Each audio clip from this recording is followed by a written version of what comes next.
Know what they say when you have haters? What's that? You made it. Hello, Sassy 56. Hello, Tina Donks. Hello, Irene. Hello, hello, Karen. Hello, Jan. Hello, Monica. Hello, Just Saying. Hello, Jen. Hello, Rita. Hello, Michelle. All right, that's enough. What I'm going to talk about today is something that I truly feel is going to happen in our future. And I don't know if it's going to happen, next month or in the next 6 months or even in the next year or even maybe in the next 3 or 4 years. But that's a good thing. That's a good thing because it gives us time to prepare for what's coming. And what is coming, ladies and gentlemen, is going to be extremely high inflation. And I would even dare to say that it will be hyperinflation. We need to prepare for what's going to happen with this financial system, right? If you look around, you can see that our economy is in shambles, right? Hello, Angela Chesser. How you doing? If you look around, you can see that our economy is in shambles, right? And people think that 2021 is going to be the year where everything's going to turn around. Everything's going to get better. Everyone's going to go back to work. Everyone's going to be back to full employment. Ladies and gentlemen, that's not what I see. I would say that about 50 to 60% of the businesses that closed last year and that will continue to close this year because of what's going on are going to maintain their storefronts shut forever. They're not going to be reopened. And most of, if not all of these businesses are middle class folks trying to make a living, right? And they're not going to come back. So what I see happening is this. I see that the government is going to continue to interfere and they're going to continue to dole out what people like to call free money, even though it's not free. All right, nothing is free. Anything that stores any kind of energy or value is not free. It has to come from somewhere. We will have to pay that back in the future, and we will pay it back in one of 2 or 3 different ways. One of the ways we will pay it back is via our labor in the future by the means of paying taxes. Another way that we pay it back is through the inflation of the prices of the things that we purchase on an everyday basis that we need to live, i.e. food, gasoline, just your everyday consumable items. I'm not talking about big screen TVs. I'm not talking about computers. I'm not talking about phones. Those things are usually deflationary because they have to do with technology, and technology is usually deflationary. But what I'm talking about is the things that we need to live. They're going to get a lot more expensive in the future. Why is that? Because the government, when I say the government, I mean the government / Federal Reserve. I think that the Federal Reserve, in all honesty, is the government. The Federal Reserve owns the government. The government is at the behest of the Federal Reserve because it knows that without the Federal Reserve allowing the easy printing or the easy development of money via the banks, that our economy would be completely dead and our financial system will completely crash. All right, so what's going to happen is we're going to continue to print. If those of you that may have not seen a couple of the videos that I put out where I mentioned this, in 2020, we printed 1/3 of all of the money that has ever existed. Try to wrap your mind around that. In 1 year, we printed all of the money, not all the money, 1/3 of all of the money that has ever existed. How is that going to end? And now it looks like we may be getting $2,000 pretty soon on top of the $600 that most people got. Okay. Now I did see someone here in the, let me see. Okay. Thank you, JT. I will discuss that. That was actually one of my plans. I did see someone early in the chats talking about that they did not receive their $600 stimulus and that they were notified that if they did not receive it, that they were just going to have to use it as a credit when they did their taxes for 2020. So yes, if you did not receive it, it's going to end up being a credit on your taxes. So you'll get it then when you file your taxes. So if you have back pay child support, it is gone. It is gone. If you owe the government money and they take money back from you every time you do taxes, it's gone. What I see, ladies and gentlemen, is if the things continue to go the way that they look like they're going, quote unquote, with what's going on Capitol Hill today, if they continue to go that direction, I think that easy money is going to get even easier for us, the people. Now, some people may agree with that. Some people may disagree with that. That's fine. But the fact of the matter is this, is that more money is going to be printed, even if the people don't get that easy money. And more than likely, the people will continue to get that easy money. And I have a feeling that it's going to end up being on a monthly basis. After a while, it'll probably end up being on a monthly basis. Ladies and gentlemen, this doesn't end well. This does not end well. When all of this money is created out of thin air, all it does is it strips away the wealth from the money that's already in circulation. And eventually that is going to be paid back, like I said, either through our future labor or is going to be paid back through the inflation on the prices of goods that we pay for things that we need to use every day. Yes, UBI. Right? So I think that they'll try to do some kind of a UBI thing where everyone's going to get this money, and it is going to increase inflation. Right now, they're spouting that we really don't have inflation, and there's a very good reason why we haven't seen real big inflation in our economy. And what I mean by our economy is the average person, the things that we need to buy to live every day. I just finished saying that this last year we printed more than 1/3 of all of the money that has ever existed, that we have ever printed since the beginning of this country. We printed 1/3 of all of that in 1 year. Why hasn't everything gone up by 30%? The velocity of money is very low. What does that mean? Okay, so if I earn $1 and I take that dollar that I earn and I pay someone for a candy bar, let's say, and it's $1, and then that vendor takes that dollar and he pays it to his vendor, and then it continues to be spent. Let's say that dollar gets spent 3 or 4 times before it ends up in a savings account where it's just going to be stagnant. Then that means that the velocity of that dollar was 3, which means that that dollar was able to produce $3 of value throughout the economy. It got spent 3 times. So $1 produced $3 of GDP, of gross domestic product. Because every time that a dollar is spent into our economy, it adds to our gross domestic product. So the more times that that $1 can be spent through the economy by switching hands, the more that it adds to our gross domestic product. And it's a number that we hear every year. I believe last year our gross domestic product was roughly $20 trillion or something like that, maybe 21 trillion. So that's the velocity of money, is the speed at which money is traded within the economy. Right now, the velocity of money is probably it's just a little bit above the lowest that it's ever been in our history. Now, why is that if so much money has been printed and there's so much money out there in the M1 and M2 supply, right? Why is that? The reason is because since most of the money that's been printed has been either 1, given to corporations, big businesses, the elites, 2, sent overseas to other countries, all right, for whatever reason, right? Or 3, they have been spent by people in corporations or the elites, CEOs, whatever you want to call it. It has been spent into the stock market or into the bond market.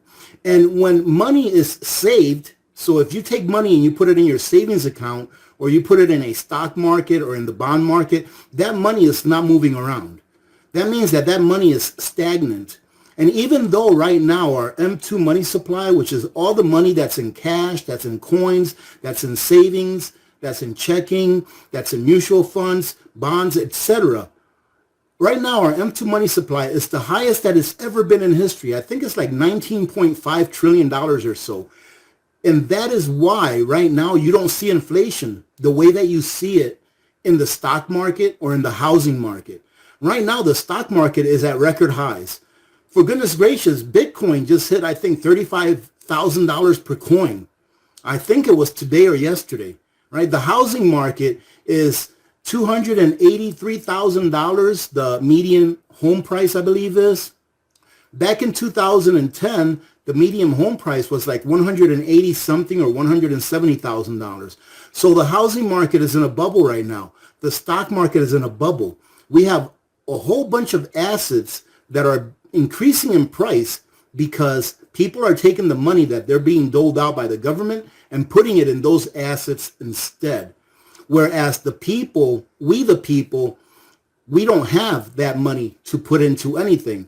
I would say that right now, if you gave 100 Americans $10,000, they would use it. Holy smokes, Gene, you serious? 36,800 Bitcoin is right now. Incredible. I'm going to go ahead and say something right now before I finish my spiel. I see Bitcoin by the end of 2021 conservatively at 100,000 or more. So right now, I'm not a financial advisor, ladies and gentlemen. Do your research. I've done my research extensively. But I see Bitcoin by the end of 2021 at a minimum of $100,000. I wouldn't be surprised if it was $200,000. So like I was saying, if you gave an average American, if you gave 100 average Americans right now $10,000, do you think that they would put it into the stock market? I would say not. Maybe a small percentage, because there is a small percentage of Americans that are actually doing okay right now. For example, I don't really need a stimulus check from the government, right? I can still buy food whenever I need food. I can still pay my bills with the income that I have coming in from my retirement. That's not a problem. But I would say that the average American right now is destitute. They would take that money and they would spend it on food. They would buy things that their family needs. They would pay rent.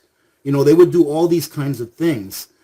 But they wouldn't invest it in the stock market. Maybe a very small amount would, but not, the majority.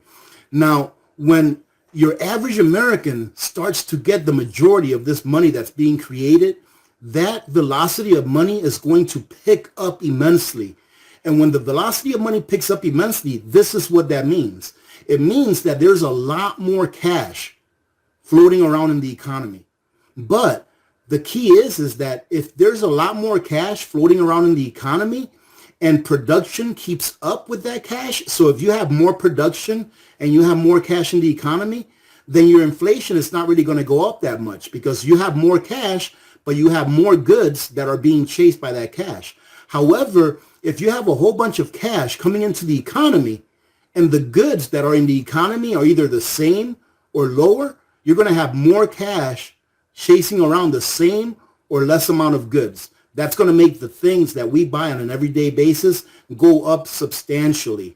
All right, ladies and gentlemen, many people don't know this, but everyone looks at the stock market and they think, wow, the stock market is in a huge bubble. It's over 30,000, and it is. I agree. However, with the money printing that's going on, the stock market isn't even half done with where it's going to be. The stock market right now is in a bull market, and it will be in a bull market for a long time. As long as they continue to print money, that stock market is going to continue to go up. Because what they're doing with that printed money is they're giving it to the top first and hoping that it trickles down. But that's not going to work. It's not going to trickle down because they're going to continue to buy their own stocks. They're going to continue to invest in properties. They're going to continue to put it in bonds. Right? So a lot of people think the stock market is in a really big bubble right now. Thank you very much, Amy. Thank you. It's in a really big bubble right now. However, what's in an even bigger bubble, ladies and gentlemen, is the bond market. The bond market is a $100 trillion market. Now, ladies and gentlemen, let me ask you this. If we have an M2 money supply of $19 trillion, the government is broke. They have to borrow money every single day of the year and every year in order to just keep their head above water. What happens when the bond market starts trying to cash in? It's going to be extremely, extremely deflationary. It is going to be the next Great Depression, and it will be the greatest depression in history. This is why I want to talk about this, because we still have time to prepare for this. I don't think that any kind of preparation that you make will really insulate you completely for what's to come, but it will allow you to get through and make it to the other side without losing every single thing that you worked for in your life. That is why I do not hold my wealth in a paper asset, because there are too many barriers between you and the final outcome of whatever it is that you have. There is only enough currency that you can print in a finite world. This world that we live in has a finite amount of resources. All right. If you take up the worth of the United States, I did this because I was bored one day and I looked and I said, how much does all the land in the United States cost? If I wanted to buy every bit of land in the United States with every structure on it and everything, how much does it cost?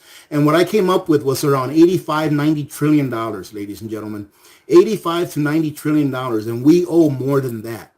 So that means that we owe more than what our entire country and every building that exists on it is worth.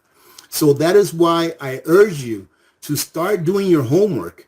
Start thinking about how you are going to protect your wealth. Yes, ladies and gentlemen, we all need to have preps.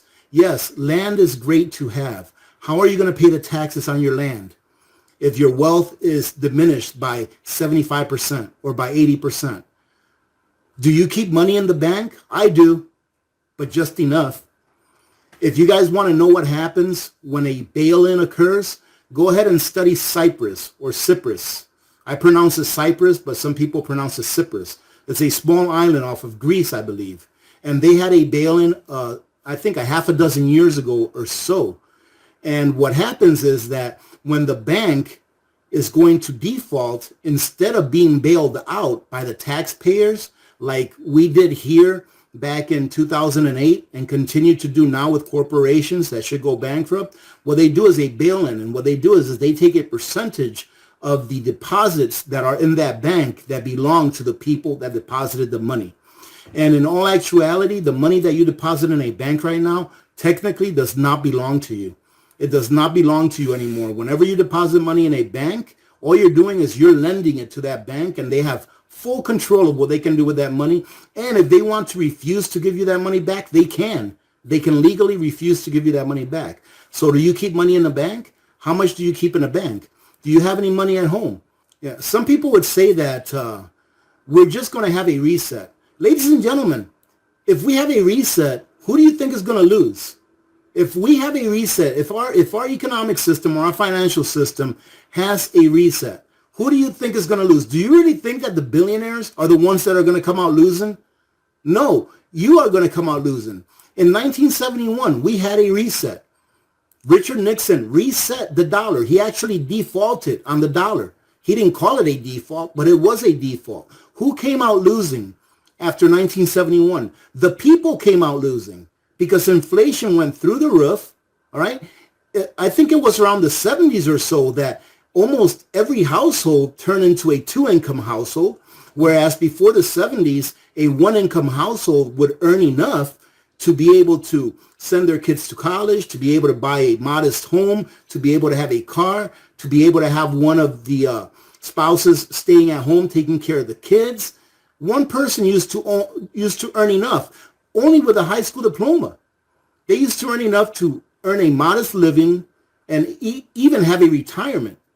After 71, when we decoupled from gold, inflation took over, and we ended up having to go to a two-income household. Why? Because they couldn't afford to live on one income anymore. Why? Because the value of the dollars that they had earned in the past, that they were earning in the present at that time, had been devalued to a point where they needed to have two incomes just in order to survive.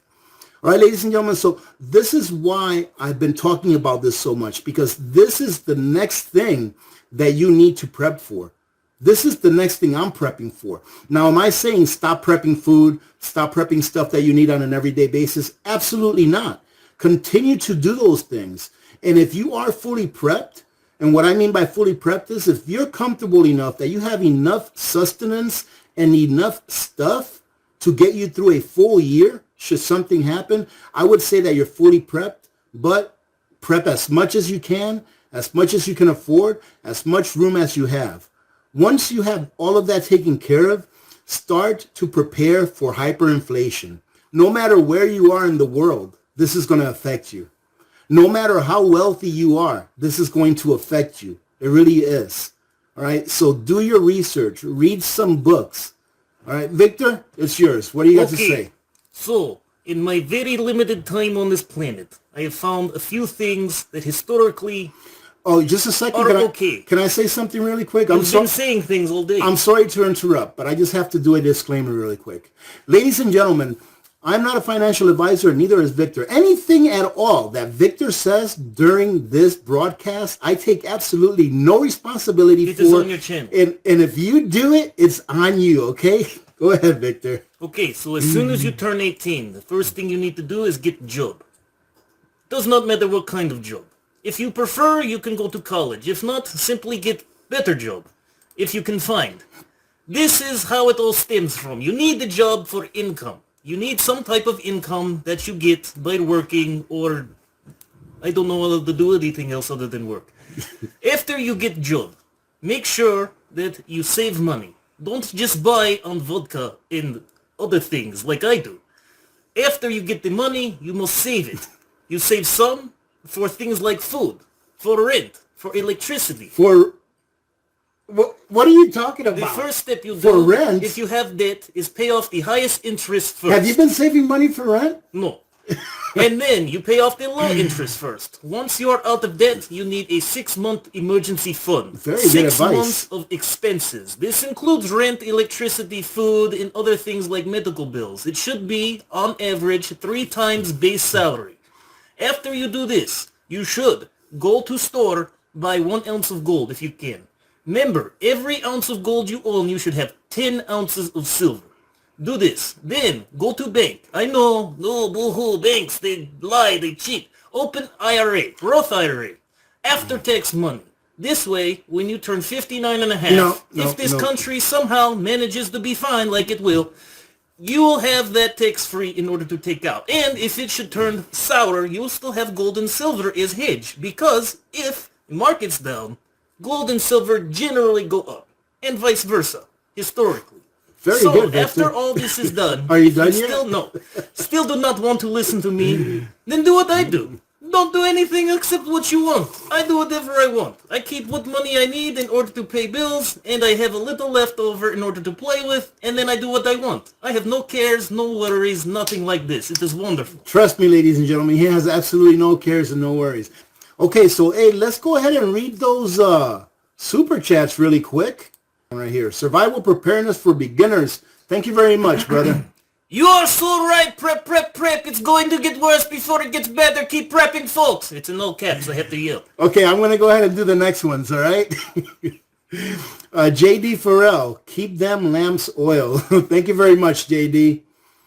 Oh, thank goodness. These are all in lowercase, ladies and gentlemen. Amy Howard says... No, wait a minute. I'm reading this. This is in lowercase. Amy, thank you very much. And you always forget to say thank you, Victor. It is assumed. Amy says, thank you, Amy. I am one of those people. My eyes are open. I didn't even know how to bake bread. Thank you for showing simple life necessities and how to accomplish them. I have made ghee, bread, and how to be prepared. Much love. Oh, thank you. That's awesome, Amy. Good for you. The secret is don't stop and make sure that you enjoy it while you're doing it. That way it doesn't seem like a job. You want to read this one, Victor? MD Hen Dog. I'm sorry. Thank you so much, MD Hen Dog. I advise friends to install a water well. Solar gen dot to power well and a big gen dot for house. Protection for grid down. Yeah, that's great advice. That's great advice, MD. Linda Carter, thank you very much. Ordered a manual well pump for our water well today. Ooh, oh, awesome. That's great. Mm-hmm. Okay, survival preparedness for beginners. I'll read this one, Victor. Oh. AP, tomorrow night, 7 p.m. Eastern is my first live stream. Would love for you to drop in if you can. I owe you so much. Thank you. Hey, all right, man. Tomorrow night at 7 p.m. Eastern, I'll try to make it there. I don't think I have anything planned for tomorrow night, man. I'm going to go ahead and write that down. I'm going to write that down right now so I don't forget, SP. So I read next one. MD Hendog says, thank you, by the way, again, twice. I am a potato head. Before the end of this week, I'm going to go ahead and put out a video, and it's going to be one of your guys' favorite types of videos. I'm going to review a flashlight. Actually, I'm going to have 2 videos reviewing 2 different flashlights, so 2 different videos. But check it out, ladies and gentlemen. Both of those videos are going to be giveaway entry videos. So if you see me put up a video that is reviewing a flashlight, take a few minutes to click on it, view it, and then follow the instructions so that you can be entered to win. And it's going to be more than just a flashlight that's going to be given away. I'm going to try to and have that done for Sunday's live stream, okay? So go ahead and watch out for those next 2 videos in the next couple of days so that we can have a nice little giveaway on Sunday. And it is going to be a very nice giveaway. So I hope that all of you guys here enter, and I hope that other people that aren't here right now enter as well. Okay, so what's this? MD Hendog. Thanks, AP, for Arrow Garden video. I just bought one, and it will teach my son how to go. Oh, that's awesome. Yeah, you're going to love the Arrow Garden. Oh, ladies and gentlemen, guess what? I don't know how many of you may know this, but I opened up what's called the Ladies and Gentlemen's Club. So if you look down right next to the button where it says subscribe, there's a join button. If you guys would like to join the Ladies and Gentlemen's Club. Click on that. Follow the instructions. It's going to be pretty much like my Patreon. However, I found through, the months that I've had Patreon that some people do not like Patreon and they prefer to stay on YouTube. So I went ahead and opened that up. And I actually had some people get out of Patreon to come to the Ladies and Gentlemen's Club. So if you want to get extra content, get an extra live stream a week, go ahead and click on there and support the channel. That's a way of supporting the channel as well. And Michaela Townsend, welcome to the Ladies and Gentlemen Club. Oh, and also, ladies and gentlemen, for the Ladies and Gentlemen's Club, I'm going to do the same thing that I'm doing for the Patreon. For my Patreon account, I'll be doing a drawing every month. It seems like a lot of times I forget about my Patreons when I do giveaways, so I'm going to do something exclusively just for the Patreons and the Ladies and Gentlemen's Club. And that's every month I'm going to be doing a 2 silver coin giveaway, 2 1-ounce silver eagle giveaway every month. All right, until they go up to $50. As long as they're $50 and less, I'll go ahead and continue to do them. And I will start doing that on the Ladies and Gentlemen's Club as soon as we hit 100 members. Okay, so that's another thing that I'll be doing. And hey, is that North Shore or North Star? North Star, welcome to the Ladies and Gentlemen's Club. All right, welcome. Thank you. Here, LB Ramirez, welcome to the Ladies and Gentlemen Club. Renee, welcome to the Ladies and Gentlemen Club. You know what they say when you have haters? What's that? You made it. Khadija Flygirl. Khadija Flygirl, welcome to the Ladies and Gentlemen's Club. Oh, sorry, Laurie, Teresa. Sorry. Laurie, welcome to the Ladies and Gentlemen Club. Thank you. I will stay in character. Sorry, my bad. Oh, we got another Ladies and Gentlemen Club. MD Hendog. Another. Elizabeth, thank Sabroso. you. Elizabeth Sabroso. Thank you very much, Elizabeth. Welcome to the Ladies and Gentlemen's Club. Right. Freedom Promise, welcome to the Ladies and Gentlemen Club. 454 Tigger, welcome to the Ladies and Gentlemen Club. Is that Emma? Emma B, welcome to the Ladies and Gentlemen's Club. Yvette Romero, welcome to the Ladies and Gentlemen's Club. Miss Shah Jem Droper, I don't have a join button to join the prepper. The prepper, it's not a prepper dating club. Ladies and gentlemen, it's not a prepper dating club, just in case. It's the name of the club is the Ladies and Gentlemen's Club. Homestead Hopeful Terra, welcome to Ladies and Gentlemen Club. Thank you, Hopeful. As well as Robin West. As well as Robin West. West. Well, man, I'm going to have to go to the coin shop tomorrow and stock up on some silver coins, because I think I'm going to have to give some away pretty soon. Let's see. We got a super chat from MD Hendog. MD Hendog says, join Alaska Preppers Dating Club. MD, don't say that. It's not a dating club, okay? Jeff Riffles says, sorry, AP, I'm married. All right, ladies and gentlemen, I think we're going to go ahead and call it good for today. Ladies and gentlemen, thank you very much for participating in this show today. We appreciate everything that you do for us. And remember to be good to each other. When good people do good things happen. Make sure to reach one, teach one, and repeat. If you do this, the world would be a better place. And you know that it would be a better place. Very good. Many blessings to all of your families, ladies and gentlemen. Thanks again for joining in. I'm AP, Alaska Prepper, and that's Victor. Have a great rest of your weeks. God bless you all.